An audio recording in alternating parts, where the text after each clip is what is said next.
This call is now being recorded.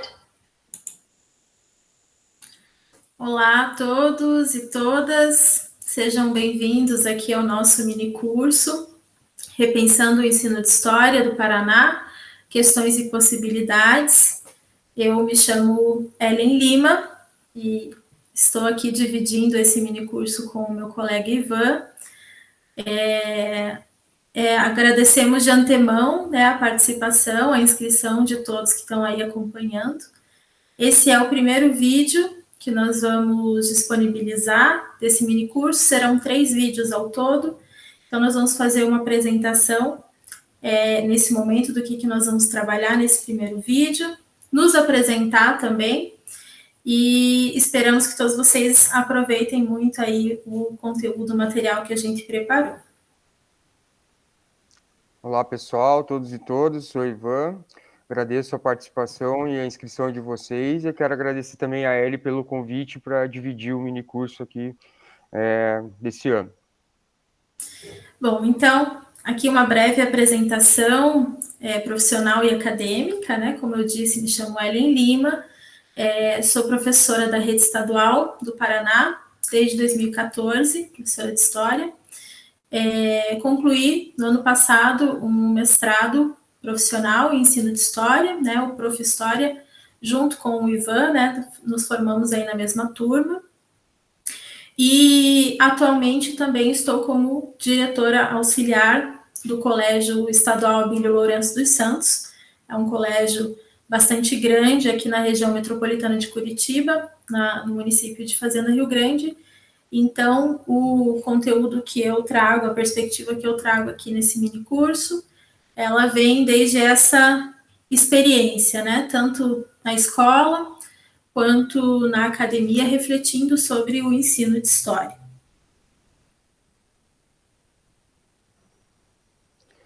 Eu sou Ivan, trabalho no Colégio Estadual Professora Maria Helena, no município de Pontal do Paraná, desde 2010. Concluí o ano passado, em 2020, o mestrado profissional na mesma turma, a Ellie, minha colega, muito querida, muito generosa, do ponto de vista do compartilhamento das informações, dos contatos. Eu trabalhei com uma temática bem específica que eu vou apresentar no próximo vídeo, que também é resultado do meu trabalho dentro da escola, da disciplina de História, principalmente durante os anos aí do ensino médio inovador, que foi uma experiência bem concreta de aprendizagem para essa temática que eu vou apresentar dentro desse mini curso. Eu acho que é interessante a gente comentar um pouquinho, né, sobre como que a gente chega até esse mini curso, né, Ivan?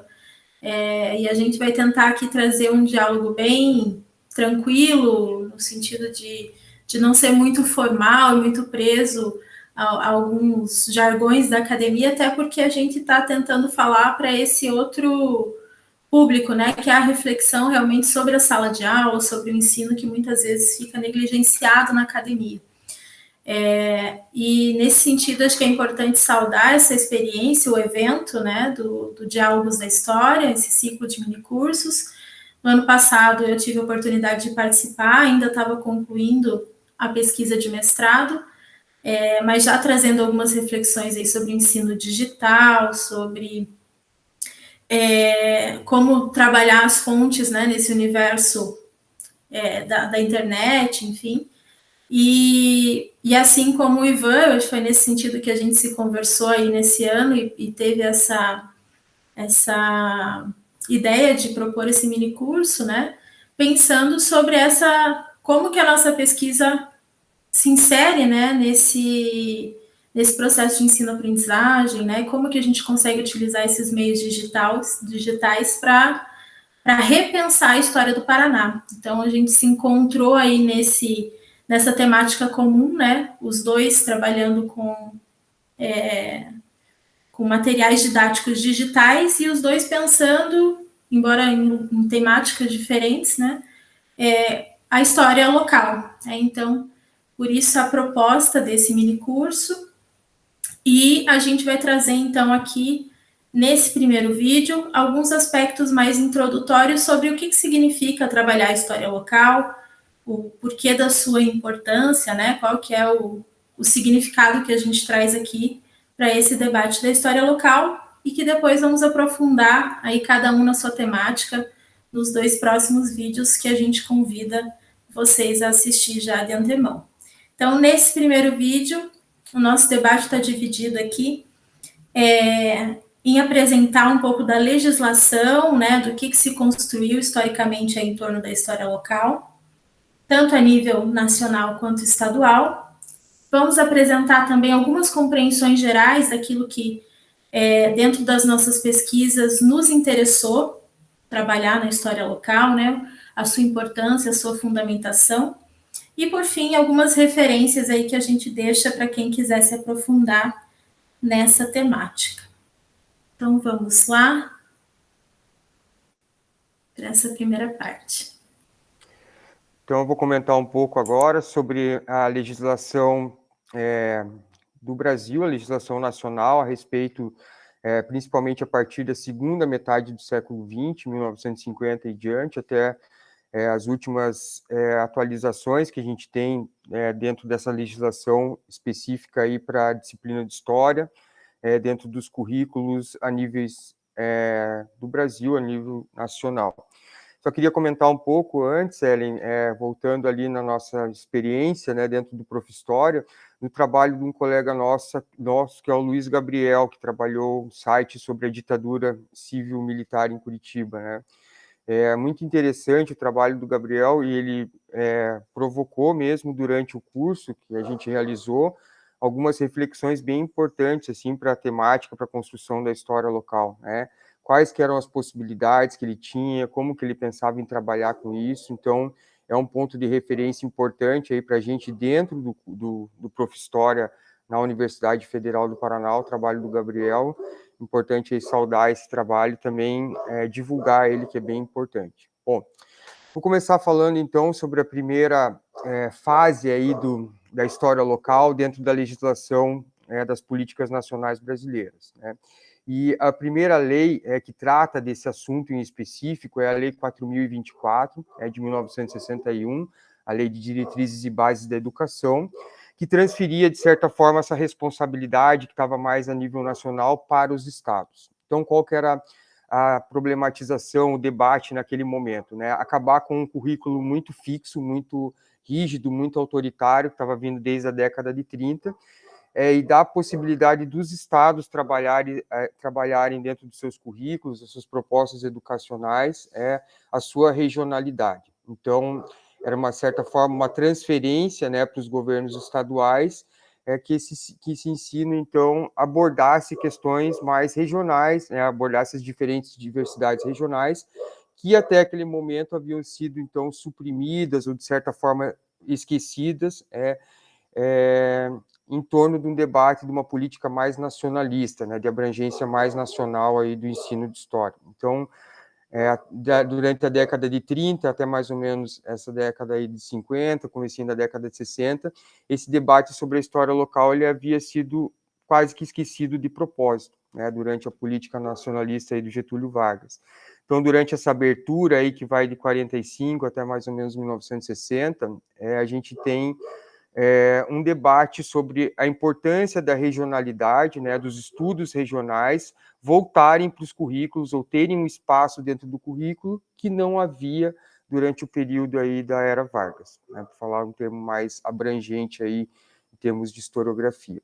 Então, passou-se para o Estado, né, essa possibilidade aí deles elaborarem seu próprio currículo, né, terem uma certa autonomia, e pensarem aí como que essas diversidades regionais elas iam aparecer, então, dentro do Estado, né, dentro de cada Estado, com a chance aí eles elaborarem seus próprios currículos. Depois disso, né, 10 anos depois disso, então durou muito tempo, né, até a próxima inflexão aí nesse processo de dar abertura, né, para os estados, a gente tem a lei do núcleo comum, da ditadura, a lei 5.692/71, que é uma lei que foi elaborada durante o período da ditadura militar, é que mudou esse panorama, que havia sido aberta essa possibilidade nas leis de diretrizes e bases de 61. Então, esse período aí que os estados tiveram autonomia foi muito curto, eles não conseguiram, de fato, desenvolver um currículo que pudesse chegar dentro da escola, dentro do ensino público do Paraná.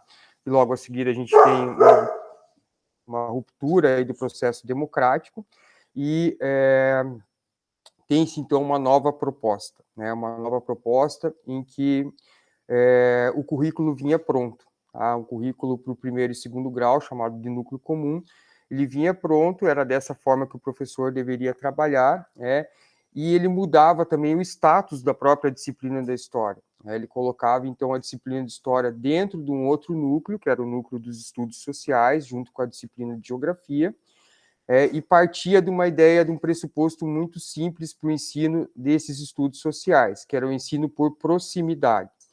Então, a ideia, basicamente, era de que quanto mais próximo do aluno o conteúdo ou conhecimento tivesse, ele era mais simples de ser absorvido. E quanto mais distante, quanto mais longe da sua realidade, esse conteúdo seria, então, mais complexo, mais difícil deles conseguirem absorver, deles conseguirem entender.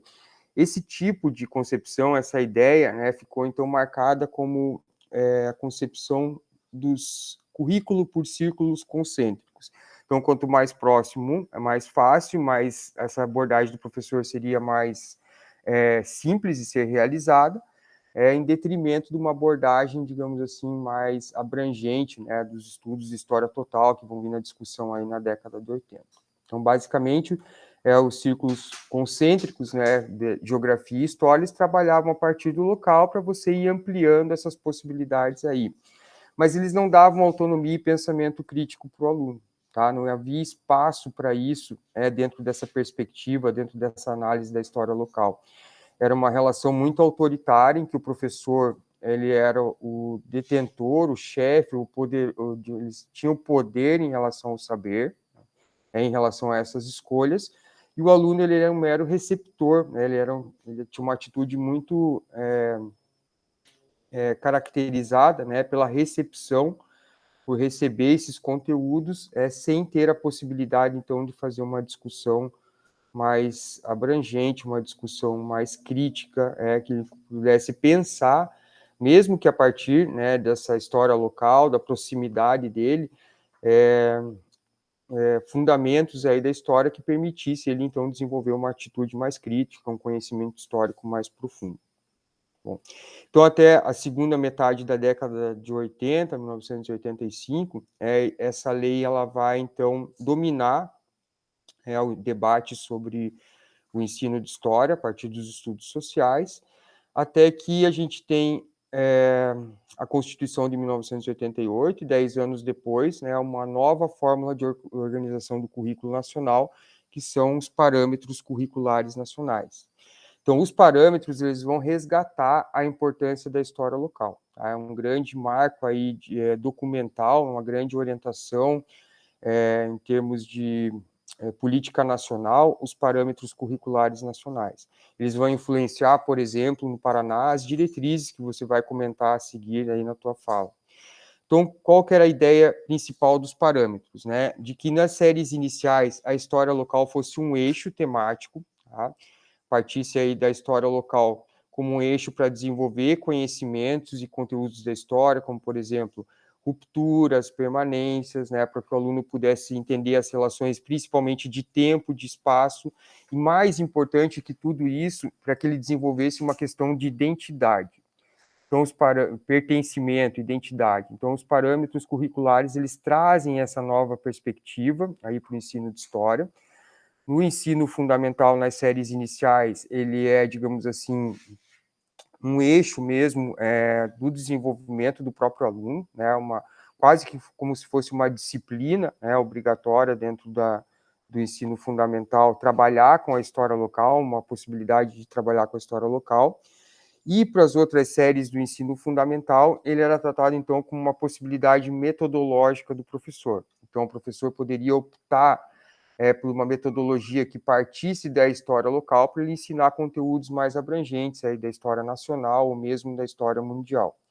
Então, basicamente, né, na segunda metade do século XX, a gente tem essa construção, essa historiografia aí dentro das leis, né, dessa legislação específica aí falando dessa temática da história local, e essa abordagem vai mudando, então, na perspectiva que a gente tem mais abertura, né, ou um fechamento maior do trabalho, das possibilidades de trabalho do professor com a metodologia, com esse recurso, com essa abordagem, esse debate aí sobre a história local.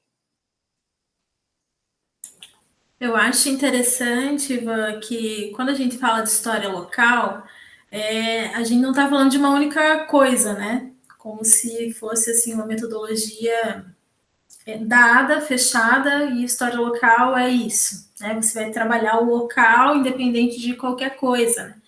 E aí a gente vai percebendo que a história local ela tem esse viés também, né? Ela não é neutra, né? Ela não é isenta.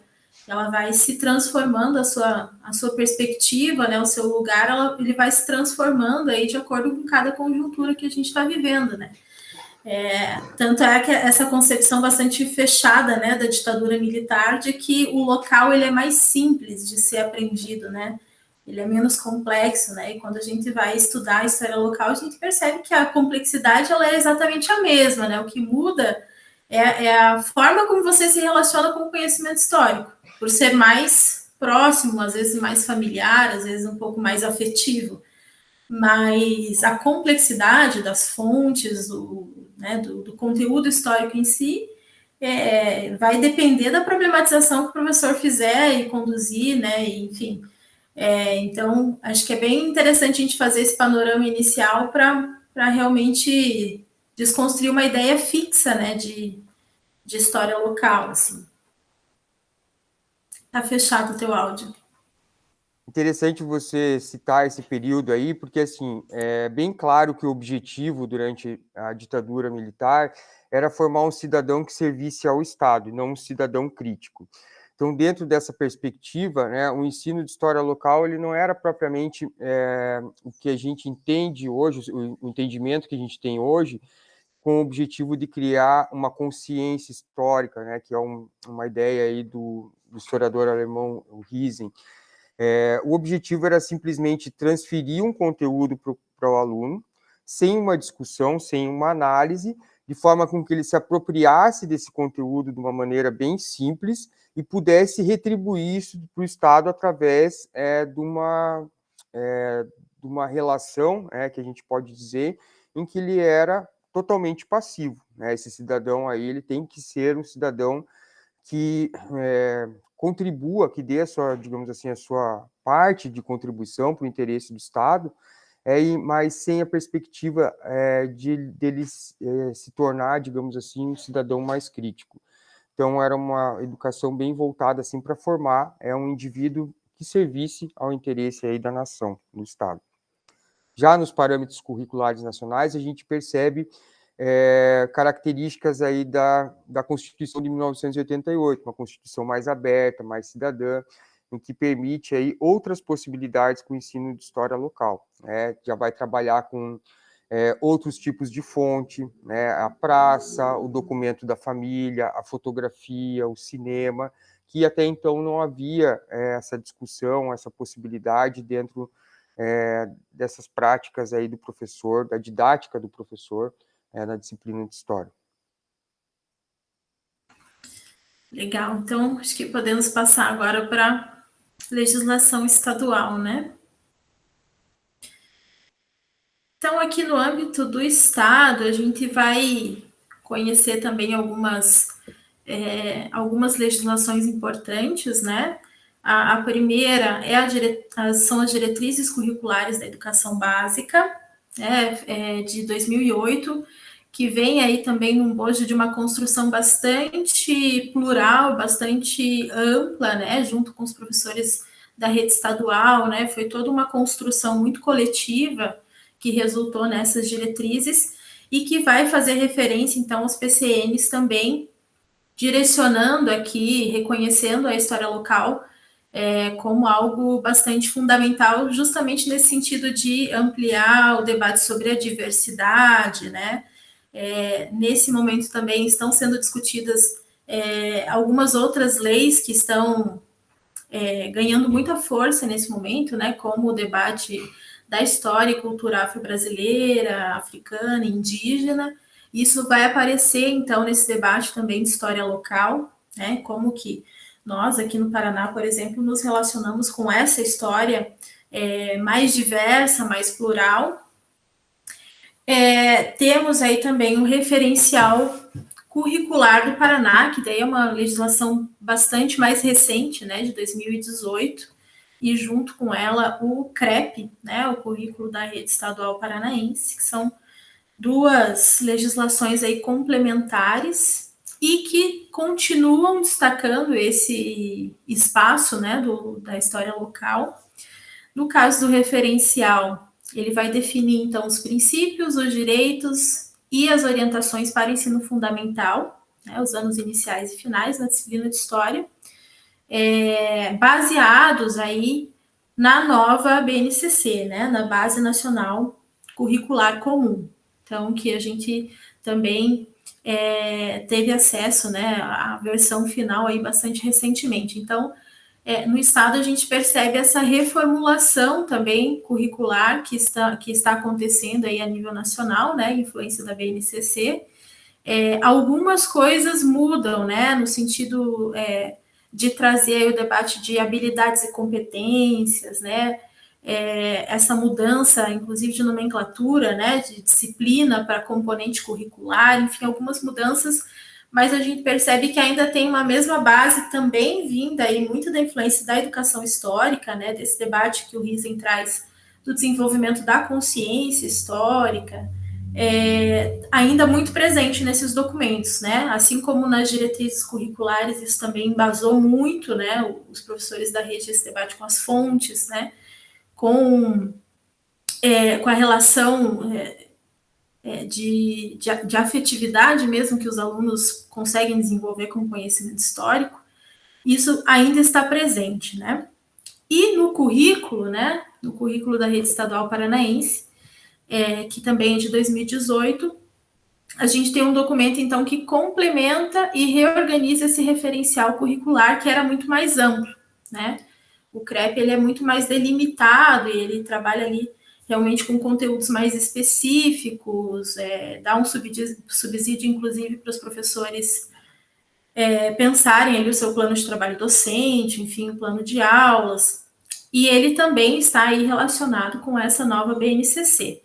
Nesses casos estaduais aí mais recentes, a gente está falando mais do ensino fundamental, porque ainda está acontecendo, e para nós ainda está um pouco nebuloso, o que vai ser esse novo currículo para o ensino médio, né? Por conta dessa reforma aí, que inclusive bastante preocupante, né, em vários aspectos, para a nossa disciplina especialmente, mas a gente ainda não tem algo muito concreto aqui no estado de como que isso vai repercutir, como que isso vai, de fato, chegar nas escolas, né, essa reformulação do ensino médio. Então, a gente está falando aqui dessa temática um pouco mais voltada para o ensino fundamental, analisando o currículo da rede estadual paranaense, né, o CREP, a gente percebe que a história local ela está colocada, está inserida ali nos debates em todas as séries, né, em todos os anos ali previstos do ensino fundamental.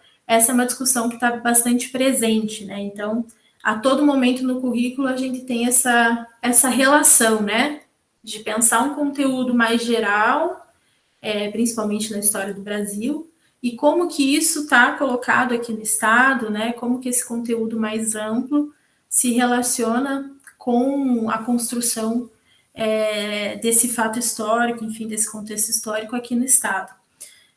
E aí, então, são elencadas algumas sugestões, orientações de conteúdos adequados à realidade da nossa regionalidade, né? Voltados, então, para esse debate aí do desenvolvimento de competências e habilidades fundamentais dos estudantes. Então, esse é o contexto aí das legislações estaduais, de como é que esse debate chega aqui para nós no estado, né? Com bastante força, mas a gente vê que na prática, né, ele ainda é muito negligenciado dentro das escolas, dentro dos planos de trabalho docente. Os livros didáticos também, como são um pouco mais gerais, eles não nos ajudam nesse sentido, né? A gente vê ainda uma referência muito mais voltada para um eixo central aí da história do Brasil, em Rio, São Paulo. E no âmbito da história local, a gente tem ainda pouco subsídio. E acaba que isso repercute na prática docente com a quase inexistência desse debate, né? Ou quando muito ele vem de uma vontade mais espontânea desses professores, né? Então, eu acho que até dá para comentar, Ivan, nesse sentido da tua experiência, né, ali com o desenvolvimento da tua pesquisa na Ilha do Mel, que não tinha nenhum material para isso, né? Apesar de estar presente no currículo. Perfeito, Ellen. Bom, eu queria só retornar um pouco ali nas diretrizes e falar que a nossa experiência na formação, né, como docentes, ela está toda relacionada a esse documento, né, essa construção histórica dos professores, e é isso que a gente utiliza, de certa forma, na nossa prática como digamos assim, um ponto de começo, né? A gente parte das diretrizes para poder elaborar e pensar a nossa prática docente, porque essa nossa formação, nossa construção dentro já dessa legislação e dentro do nosso trabalho, né, nas escolas em que a gente atua, esse documento sempre foi bastante discutido, é uma construção muito interessante do ponto de vista da coletividade dos professores do Paraná, as diretrizes, porque são uma série de debates que existem aí a partir dos anos 2000 sobre essa construção do currículo paranaense. Então, no meu trabalho, na dissertação do mestrado, eu utilizei como base as diretrizes, até porque, como você comentou, o referencial curricular, o CREP no Paraná, ele é muito recente e, na minha opinião, ele carece de um debate mais importante, mais contundente para a gente poder discutir o que é que está lá e como que vai ser passado, né? Sem contar do currículo da rede estadual, que está ainda em discussão, em construção, vem aí do aporte da Base Nacional Comum. A gente tem um colega do mestrado, que é o Rossano, que trabalhou com essa questão, né, da Base Nacional Curricular dentro da perspectiva do ensino da história, que é uma discussão interessante também, mas a nossa construção está mais voltada para as diretrizes mesmo, como um ponto, digamos assim, de apoio para trabalhar. E nas diretrizes, eles vão trazer essas temáticas aí da história local, da cultura afro, da história indígena, como uma necessidade do professor trabalhar com isso, né, na perspectiva de que essas temáticas foram, de certa forma, negadas ao longo de muito tempo. Então, o DCE, as diretrizes, eles valorizam a figura do professor no trato com essa temática local. Eles dão força para o professor trabalhar isso, eles incentivam para que a gente se aproprie, né, dessa importância de trabalhar com o local e coloque isso em prática dentro da sala de aula. Quando eu comecei na minha escola, não havia materiais para trabalhar com história do Paraná na biblioteca, a gente não tinha material de acesso nenhum. Só mais tarde que foi surgir um material que era a Identidade do Paraná, que trazia ali questões voltadas ao centenário, mais à emancipação do Paraná, um material mais voltado para a história cívica do Paraná. Então, a gente não tinha ponto de apoio, né, dentro da escola.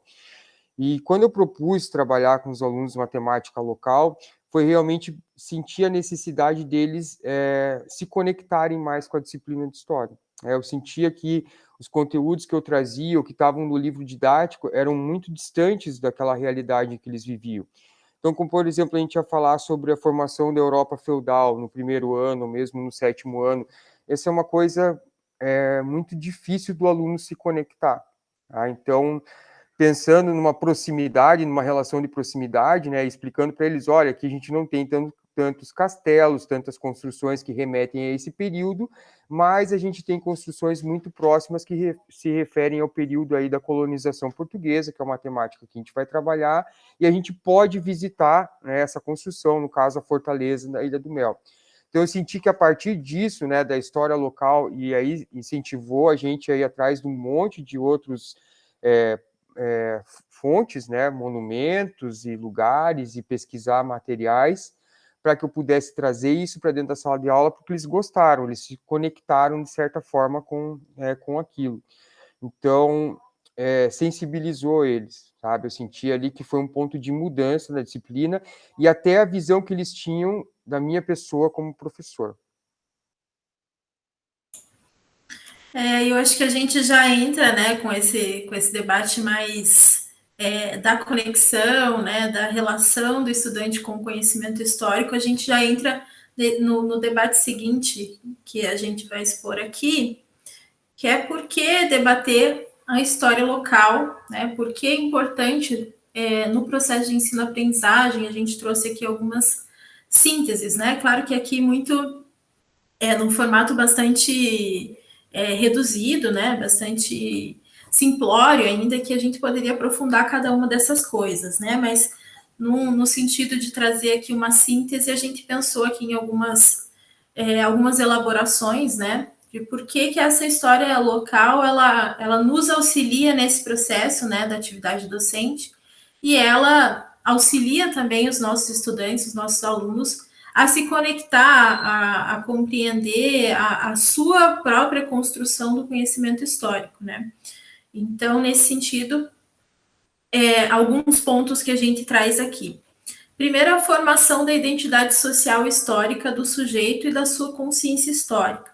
Então, ao trabalhar a história local, que está muito mais próxima, né? Então está ali no município, ou está ali no bairro, ou está nessa relação com as fontes familiares, enfim, o aluno ele tem mais condições de se perceber enquanto um sujeito histórico, né? De não ver a história como algo que está fora da sua realidade, ou que é aquilo que é contado do passado e está acabado, né? Então ele se percebe enquanto um sujeito, se percebe enquanto um produtor de conhecimento histórico, né? Um outro elemento é a questão do desenvolvimento de fundamentos para a construção do conhecimento histórico, relacionando ao conteúdo mais amplo do currículo escolar, né? Que eu acho que é justamente isso que você estava comentando, Ivan, de que muitas vezes a gente traz ali um conteúdo específico, mais próximo, mais compreensível, né? Que tem uma relação um pouco mais com mais intencionalidade, e isso acaba nos permitindo alcançar outros conteúdos mais gerais, né, de maneira um pouco mais fácil, né? Essa compreensão vai se elaborando de maneira um pouco mais coerente para eles, né? Perfeito. Eu só ia comentar que é um ponto de conexão, né? A história local serve para a gente conectar o aluno, então, a esses conteúdos mais amplos, mais abrangentes.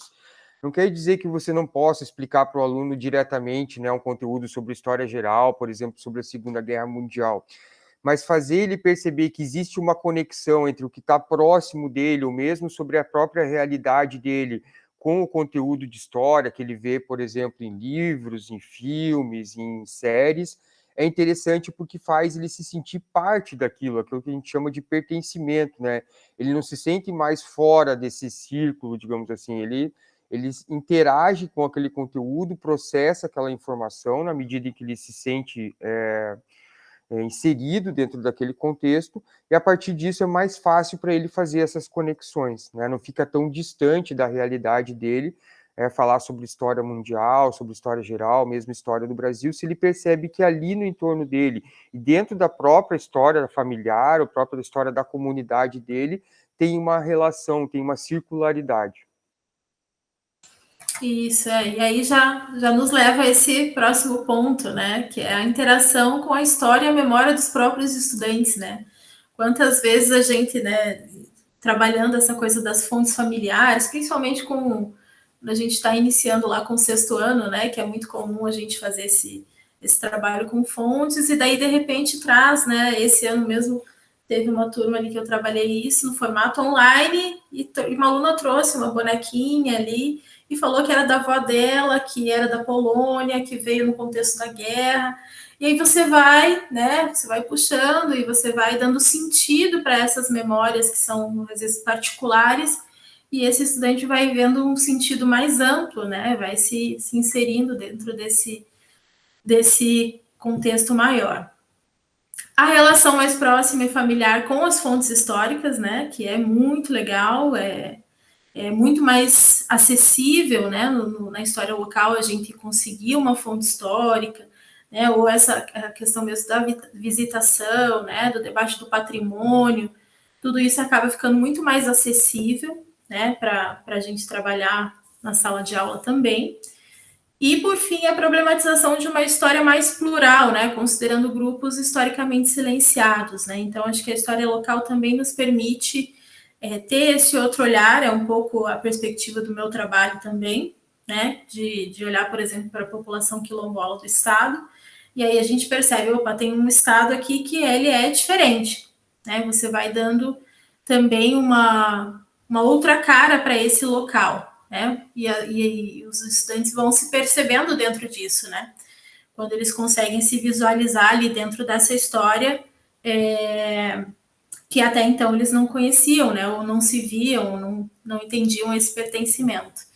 Então, acho que esses pontos aí nos ajudam a entender, né, a importância desse tema, né, que para além das diretrizes, para além dos parâmetros curriculares, né, da legislação toda, da gente compreender realmente o porquê, né, de fazer história local, né, qual que é o sentido disso, qual que é a importância disso para o nosso trabalho docente aqui.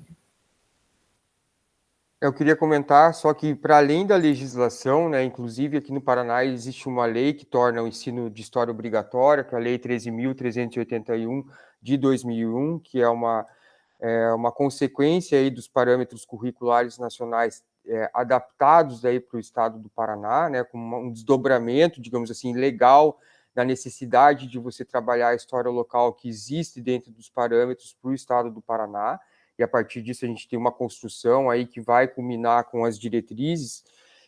Para além da legislação, existe aí a possibilidade do professor, a história local fornece a possibilidade do professor dele trabalhar com recursos que estão muito próximos da realidade dele, mesmo a história familiar do aluno, da própria comunidade, e fazer essas conexões se tornarem possíveis. Tá? Então, a história não precisa estar só no livro didático, né?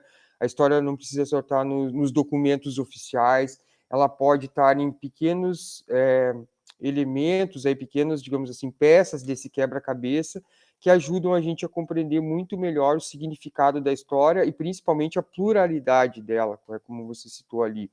É interessante a gente pensar, né, não numa história europeizante, né, como a gente chama, uma história baseada na sociedade europeia, mas que aqui ela tem desdobramentos, ela tem continuidade, ela tem rupturas, né? Quando a gente fala sobre, por exemplo, o Brasil colonial, que é o Paraná colonial, que é o período que é da minha dissertação, a gente vê que aqui as elites tinham uma importância muito grande, né?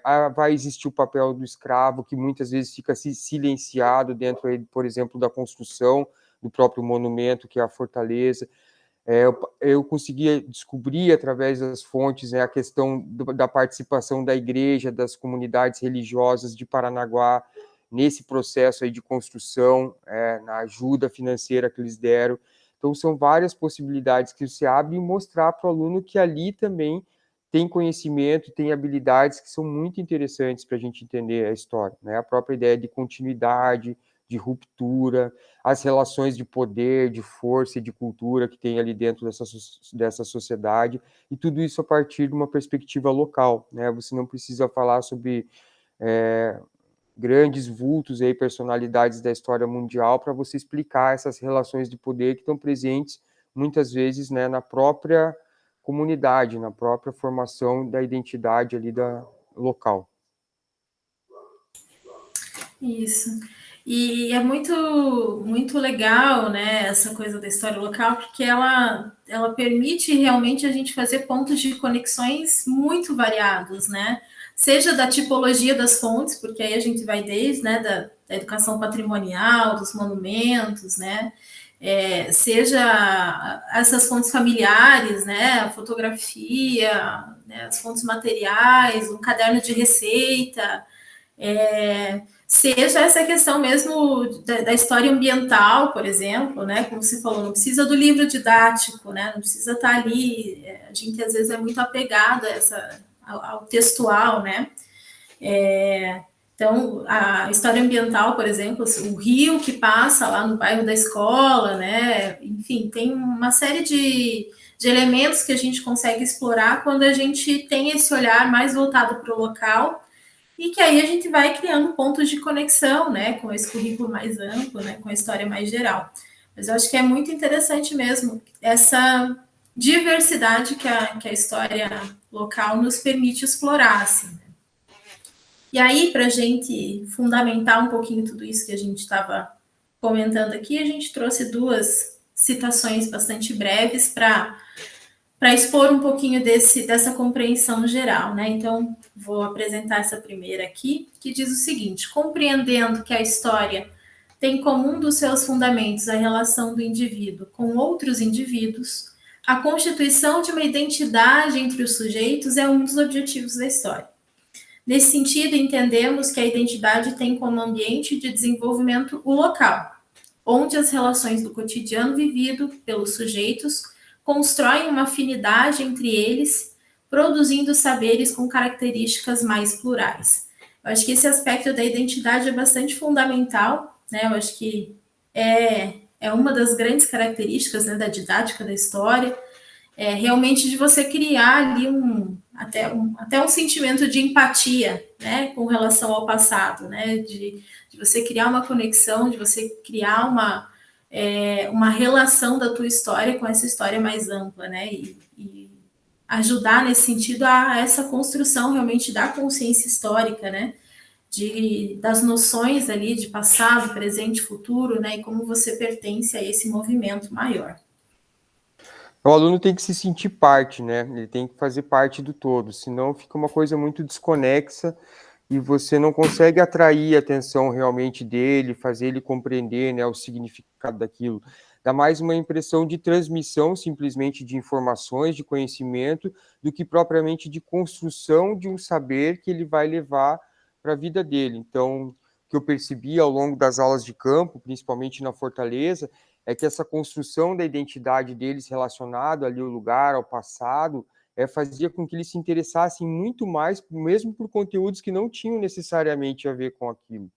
Então, esse sentimento de pertencimento, pertencer parte a um grupo, a uma comunidade, a uma família, né, a uma tribo, como eles gostam bastante, né, na idade deles, é muito importante para que eles consigam aproveitar ao máximo essa experiência, né, e saiam daí digamos assim, desse processo de ensino de história, do saber histórico escolar, como a gente chama, como indivíduos que realmente pensam, analisam, criticam, então tem uma compreensão diferente da história aí, que não é simplesmente de receber informações. Acho bem interessante essa questão da identidade, e não é simples de fazer isso, né? Não é só com transmissão de conhecimento que o professor consegue fazer isso. Ele tem que conectar mesmo o aluno aquele sujeito ali, a própria condição dele, né, do caráter dele como sujeito histórico, para que ele consiga desenvolver aí os conteúdos da disciplina que vão ser importantes aí para ele ao longo da vida. E não é simples também, porque a gente não prevê, enquanto professor, qual que vai ser o ponto de conexão. A gente constrói, né, elabora, tenta identificar ali algum conteúdo, né, uma perspectiva, uma fonte que eles vão conseguir se conectar. Mas às vezes vem de algum lugar que a gente não estava esperando, né, de que a gente não estava prevendo e eles se conectam e fazem relações. Então acho que é muito interessante porque realmente eles são sujeitos, né? E a gente também está nesse processo de compreender quem são esses sujeitos e como a gente pode conduzir melhor, né, esse processo de ensino-aprendizagem. Você quer apresentar esse aqui, Ivan? Sim, vou ler. Com a abordagem da história local, os alunos passam gradativamente a observar e perceber o significado de outras matérias construídas no passado, a compreender que as realidades históricas de determinada localidade e de seus habitantes no tempo não se dão isoladas do mundo, mas como parte do processo histórico em que as populações locais constroem suas identidades culturais e sociais. Então, falando sobre esse debate, né, da história local e como que isso faz ele, digamos assim, desenvolver, né, compreensões de realidades históricas diferentes, eu acho muito importante falar sobre a questão da relação entre tempo e espaço, né, para que o aluno compreenda que ele também faz parte desse contexto, né, de que o tempo e espaço não fica isolado. Muitas vezes o aluno tem a compreensão de que a disciplina de história serve só para ensinar o passado, só para falar sobre acontecimentos do passado. E eu sempre, no meu processo didático, explico para eles que não, que a principal função, além de você observar, compreender, analisar, criticar, né, o que aconteceu no passado, a principal função da história é dar um sentido para o presente.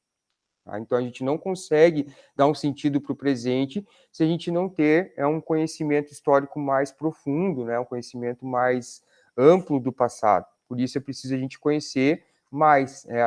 A pluralidade é muito importante nesse sentido, para que a gente tenha mais opções para poder analisar quais processos históricos estão presentes ali na realidade do aluno ou não. Então, é bem interessante aí esse debate sobre essa questão da identidade, principalmente das populações locais, né? Que muitas vezes elas se veem completamente fora desse processo da construção histórica, ou porque é uma comunidade isolada, ou porque ela não aparece em mídias, em livros didáticos, isso não é publicizado de certa forma, mas quando ela se vê presente nessas histórias, eu vou falar mais exatamente sobre o caso do fandango aqui do litoral, né? Tem um processo de construção ao longo dos últimos anos aí que valoriza essa identidade das populações locais, eles passam a ter esse sentimento de identidade, de pertencimento, de perceber como a história, a construção dos processos históricos são importantes para eles. Bem legal. E esse senso mesmo, né, de perceber que o passado ele não está encerrado, né, de que não é a matéria da história é o passado, né, mas que a gente está dentro desse processo, está inserido dentro dessas continuidades e rupturas da história, né, da gente se perceber mesmo enquanto sujeitos. Bom, e aí, para terminar aqui o nosso primeiro vídeo, a gente trouxe algumas referências, né, que embasam esse debate, que embasam essa primeira apresentação, que nós vamos deixar disponíveis no link aí junto aos vídeos, na descrição do vídeo do YouTube. E quem também tiver interesse em se aprofundar ou tiver outras contribuições que queira também nos enviar e seguir esse diálogo aqui que a gente iniciou no mini curso, pode nos comunicar através do e-mail, enfim, estaremos à disposição. E convidamos a assistir aí os próximos vídeos da sequência desse mini curso. Bom, só para encerrar o debate, eu queria fazer uma fala aqui a respeito do trabalho do Profistória, né, divulgar, em fazer com que esse trabalho se difunda, né, esse é um dos principais objetivos do mestrado profissional em ensino de história, fazer com que esse conhecimento histórico, essa pesquisa que a gente desenvolve, chegue até dentro da sala para o professor. Então, a gente já citou aí o trabalho do nosso colega, o Gabriel, com o trabalho da Ellen, aí com o Paraná Quilombola, o mesmo site sobre a Fortaleza, que eu vou apresentar depois na minha fala. É importante que o professor tenha recursos para poder trazer essa história local para dentro da sala de aula, para que ele possa colocar aí essa perspectiva do local de forma concreta dentro da sala de aula, porque a gente sabe que é bastante complicado, né, isso acontecer, uma vez que os livros didáticos são de abrangência nacional, né, eles não trazem a história local, até porque seria meramente impossível ele fazer isso. A gente precisa de um espaço para que essas difusões, para que essa divulgação desse trabalho e realmente a produção acadêmica chegue até o professor, né, que muitas vezes não ocorre, e de maneira com que ele possa aproveitar na prática dentro da sala de aula. Por isso a importância do curso, do mestrado profissional em ensino de história, porque fornece essas ferramentas para o professor. Tá? Então, a gente recomenda, né, que esse material seja acessado, seja divulgado, né, que ele não fique só no nosso trabalho acadêmico, mas a principal função é que ele seja realmente uma ferramenta para o professor dentro da sala de aula. É justamente a ideia da gente ter se colocado esse desafio, né, Iva, de produzir esse mini curso, né, de fazer esses materiais circularem, e aí, apesar de toda a dificuldade, né, de todas as tristezas que esse momento da pandemia nos trouxe, esse tipo de iniciativa, de eventos de maior abrangência, né, online, virtuais, que são divulgados nos meios digitais, permitem que esse nosso trabalho chegue a muito mais gente, né? Então, que esses trabalhos sigam aí alimentando e possibilitando outras conversas e outros trabalhos, né, e que o Prof. História seja aí muito louvado nesse sentido. Eu acho que para nós foi uma experiência incrível, né, o resultado desse trabalho, tanto enquanto pesquisadores, mas né, principalmente enquanto professores, né, dentro da sala de aula, como que o nosso olhar muda passada essa experiência, e fica realmente aí a divulgação. Esse ano o edital, se eu não me engano, já está sendo aberto, então quem tiver interesse aí de seguir nesse caminho, procure o Prof. História, acho que é uma experiência realmente incrível. Acho que encerramos assim, então, nosso primeiro vídeo, e na sequência aí vamos trabalhar com as nossas temáticas mais específicas, né? De como abordar, de possibilidades de abordar essa temática da história local aí nas duas perspectivas. No meu caso, com o site, né, o Paraná Quilombola, e aí o Ivan com a pesquisa. O meu trabalho é sobre a Fortaleza, Nossa Senhora dos Prazeres, na Ilha do Mel, com a construção do aplicativo. Então, aguardamos aí a presença de todos, presença virtual aí nos próximos vídeos, e esperamos que vocês possam aproveitar bastante. Até mais. Valeu, pessoal.